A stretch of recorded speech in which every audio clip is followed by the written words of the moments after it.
আমরা জানতে পারলাম এই নির্বাচনের শেষ মুহূর্তে ভোট গণনার সময় জামাত আমিরকে ব্ল্যাকমেইল করা হয়েছে। তাকে বলা হয়েছে, যদি আপনি এই ভোটের রায় অনুযায়ী আপনার ক্ষমতা চান তাহলে বাংলাদেশে একটা গৃহযুদ্ধ লাগবে। একদিকে আওয়ামী লীগ, একদিকে বিএনপি এবং তাদের সাথে আওয়ামী প্রশাসন আপনাকে কোনো ধরনের সহযোগিতা করবে না। দেশের ভেতর বড় ধরনের কেওয়াজ লাগবে এবং গৃহযুদ্ধের দিকে যাবে দেশ। আপনি কি সেটা চান?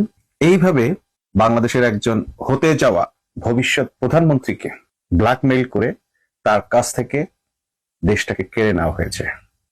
যাকে বাংলাদেশের মানুষ সমর্থন জানিয়েছে, যাকে ভোট দেওয়ার জন্য মানুষ ট্রেনে করে দাঁড়িপাল্লার স্লোগান দিতে দিতে দেশে ফিরেছে, যাকে ভোট দেওয়ার জন্য বাংলাদেশের মানুষ লস ভর্তি হয়ে স্লোগান দিতে দিতে তার নিজের গন্তব্যে পৌঁছে গেছে, ভোট কেন্দ্রে পৌঁছে গেছে, যাকে বিজয়ী করার জন্য বাংলাদেশের মানুষ নিজের মতো করে নিজের নিরাপত্তা নিজেই নিশ্চিত করে ভোর বেলা থেকে শুরু করে ঠিক ভোট শুরু হওয়ার আগ মুহূর্তে গিয়ে কেন্দ্রে গিয়ে উপস্থিত হয়েছে, সেই মানুষটাকে শেষ পর্যন্ত তার সিংহাসনে বসতে দেওয়া হয়নি, তাকে ব্ল্যাকমেইল করা হয়েছে।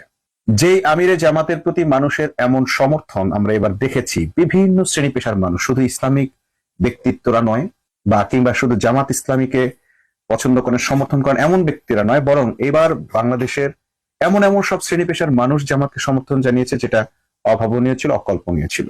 কেন চেয়েছিল তারা চাঁদাবাজির বিরুদ্ধে রায় দিতে চেয়েছিল। তারা চেয়েছিল বাংলাদেশে যেন দুর্নীতি বন্ধ হয়, বাংলাদেশে যেন দুঃশাসন বন্ধ হয়, টাকা পাচার বন্ধ হয়।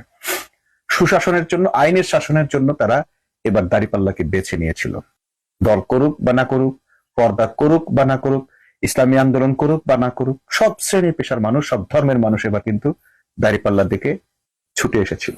আর এই ভাষা, এই গণমানুষের ভাষা, শ্রদ্ধা, ভালোবাসা উপলব্ধি করতে পেরেছিলেন জামাতের আমির ডাক্তার শফিকুর রহমান।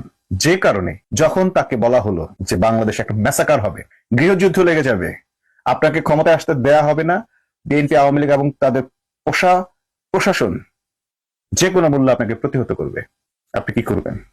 যে জনগণ তাকে ভালোবেসে ভোট দিয়েছে, সেই জনগণের ওপর যদি কেউ অস্ত্র চালায় এবং এরকম হুমকি দেয়, তারা কি করা থাকতে পারে? যে মানুষটা বাংলাদেশের মানুষকে নিজের সন্তানের মতো করে দেখেন, সে মানুষটা যে কোনো কিছুর বিনিময়ে তার সন্তানের জীবন রক্ষা করার চেষ্টা করবে, এটাই স্বাভাবিক। আর এটাই ওরা জানতো। ডাক্তার শফিকুর রহমানের, জামাতের এটাই সবচেয়ে বড় দুর্বলতা। তারা দেশের জন্য, দেশের ভালোর জন্য, দেশের মানুষের জন্য যে কোনো স্যাক্রিফাইস করতে পারেন। এর আগেও ক্ষমতার কেন্দ্রবিন্দুতে থেকেও তারা ক্ষমতার কোনো ভাগ না নিয়ে শুধুমাত্র দেশের কারণে সমর্থন জানিয়েছেন। এই বিএনপিকেই সমর্থন জানিয়েছেন। এই বিএনপি বারবার এই জামাতের ভোট নিয়েই, সমর্থন নিয়েই, সহযোগিতা নিয়েই ক্ষমতায় থেকেছে, ক্ষমতায় এসেছে, রাজত্ব ভোগ করেছে। আর এবার এই জামাতকেই ব্ল্যাকমেইল করে তারা তাদের ক্ষমতা কেড়ে নিল। আমরা প্রত্যেকটা কেন্দ্রেরই দেখলাম কম বেশি ভোট কারচুপির ঘটনা আছে। সে কারচুপিটা কিভাবে? ভোটের গণনার ক্ষেত্রে ওভার রাইটিং হয়েছে, ভোট যা পায়নি তার সাথে 1000 যোগ করে দিয়েছে, 2000 যোগ করে দিয়েছে, এমনও আছে যেখানে যত প্রয়োজন পড়েছে যোগ করেছে। শত সিট পাওয়া গেছে যেগুলোতে তাদের ওভার রাইটিং আছে। এরপরও বড় ধরনের কোনো আন্দোলন তৈরি না করে, এর বিরুদ্ধে প্রতিবাদ না করে স্রেফ আইনি পন্থা অবলম্বন করেছেন। কিন্তু সেই আইন, সেই হাইকোর্ট তাদেরকে হাইকোর্ট দেখালো।